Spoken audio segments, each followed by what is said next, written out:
નમસ્કાર કલમ યુદ્ધ સમાચારની સાથે હું છું આપની સાથે પાયલ બાંભણિયા। તો જોઈએ આજના મહત્વના સમાચારમાં। સુરત મનપાની સામાન્ય સભા તોફાની બની। કેન્દ્ર સરકાર દ્વારા 2008 થી 2009 માં લાગુ કરાયેલ નગરરાજ બિલ લાગુ કરવાની વિપક્ષની માંગને લઈ હંગામો, સાથે સીલિંગની કામગીરીમાં ભેદભાવને લઈને પણ હંગામો। વિપક્ષ અને શાસક પક્ષ આમને સામને। વિપક્ષ નેતાને સસ્પેન્ડ કરવામાં આવ્યા। બ્યુરો રિપોર્ટ કલમ યુદ્ધ સમાચાર સુરત।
જે આજે હોબાળો એટલા માટે થયો કે ભારતીય જનતા પાર્ટીના શાસકો અને જે મેયરશ્રી છે એ જવાબ નહીં આપી શકાતા એમણે ફટાફટ જે સભા હતી આટોપી લીધી, બોલવાની તક પણ આપવામાં ના આવી।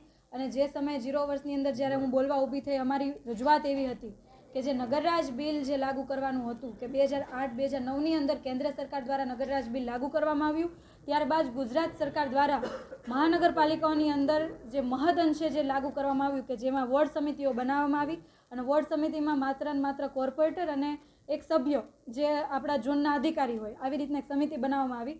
તો અમારી માંગણી એવી હતી કે નગરરાજ બિલ ખરા અર્થની અંદર પૂરેપૂરું લાગુ કરવામાં આવે જેથી જનભાગીદારી વધે, લોકો પણ એમાં પોતાનું પ્રતિનિધિત્વ કરી શકે। અને રાજકોટની અંદર જે દુર્ઘટના બની છે, સુરતની અંદર, મોરબી, વડોદરા તમામ જગ્યાઓ પર જે દુર્ઘટનાઓ બને છે એ દુર્ઘટનાઓ ભવિષ્યમાં ના બને એના માટે તમામ લોકો આ બાબતે રજૂઆત કરે ને એનું સોલ્યુશન લાવી શકે, પરંતુ ભાજપના જે શાસકો છે એમનાથી સાંભળી શકાયું નહીં।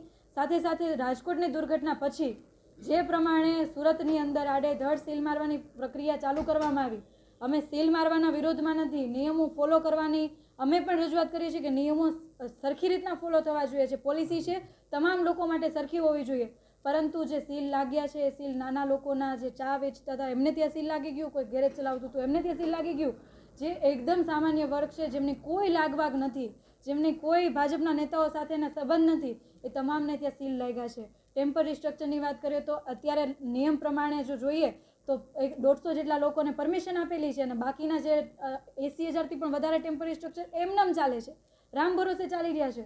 તો આવું કેમ?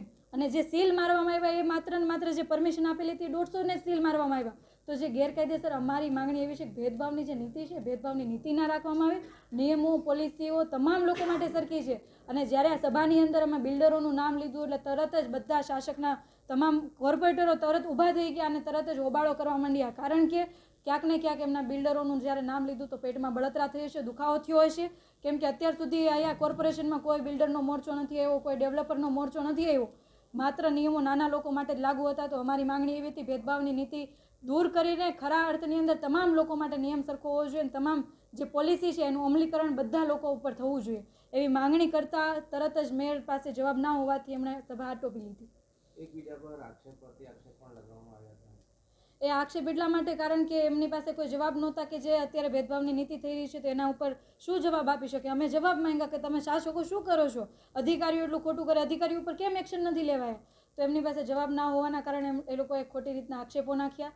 અને કોટેજ ઇન્ડસ્ટ્રીની વાત કરું તો કોટેજ ઇન્ડસ્ટ્રી સુરતની અંદર જે નાના લોકો, જે મધ્યમ ક્લાસના લોકો જે રહે છે, માંડ લોહી પરસેવો એક કરીને વર્ષો પછી પોતાનું ઘર બનાવ્યું હોય અને બાજુમાં જો કોટેજ ઇન્ડસ્ટ્રી આવતી હોય તો તમામ રહીશોનો વિરોધ હોય અને આ રહીશોના વિરોધની સાથે અમે પણ છીએ। અને વિપક્ષ હંમેશા જ્યારે લોકોને પ્રોબ્લેમ હશે, જ્યારે એમને અવાજ ઉઠાવવાની જરૂર પડશે ત્યારે અમે એનો અવાજ બનશું અને એના માટે જ અમને અહીંયા બેહવાની જવાબદારી લોકોએ આપી છે, એટલા માટે આશીર્વાદ આપ્યા છે ને એટલે બેઠા છીએ.